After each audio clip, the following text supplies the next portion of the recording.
प्रत्येकासाठी आपलं नातं महत्त्वाचं असतं, पण तरीही अनेकदा दोघांपैकी एक चुकतो तर दुसरा सावरतो. असं असलं तरी वारंवार त्याच चुका होत असतील तर कितपत योग्य आहे, हा महत्त्वाचा मुद्दा आहे. त्यामुळे नात्यात कोणत्या गोष्टींकडे दुर्लक्ष करू नये ते जाणून घेऊया. 1. प्रत्येक नात्यात काळजी असते, पण तीच काळजी जर अति होत असेल तर तुमचं नातं टॉक्सिक होऊ शकतं.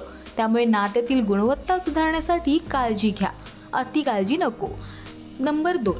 नात्यात केवळ असून चालत नाही, तर ते नातं मानसिक आरोग्यासाठी देखील चांगलं असावं लागतं. यासाठी दोघांनी समजूतदार असणं फार गरजेचं आहे.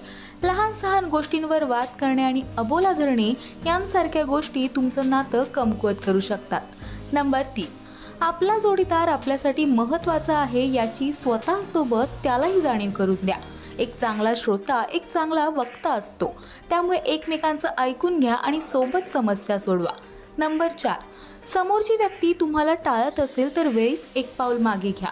तुमच्याशी बोलणं, फिरणं, हसणं त्याला आवडत नसेल तर तो या नात्याचा भाग होऊ इच्छित नाही हे समजून घ्या. अशावेळी नात्यात केवळ भावनिक असून चालत नाही, त्यामुळे दोघांचेही आयुष्य उद्ध्वस्त होईल. नंबर 5. नात्यात गुण आणि दोष स्वीकारण्याची तयारी ठेवा. समोरच्या व्यक्तीला वेळ द्या, त्याची आवड जपा, तो तणावात आहे का हे समजून घेण्याचा प्रयत्न करा.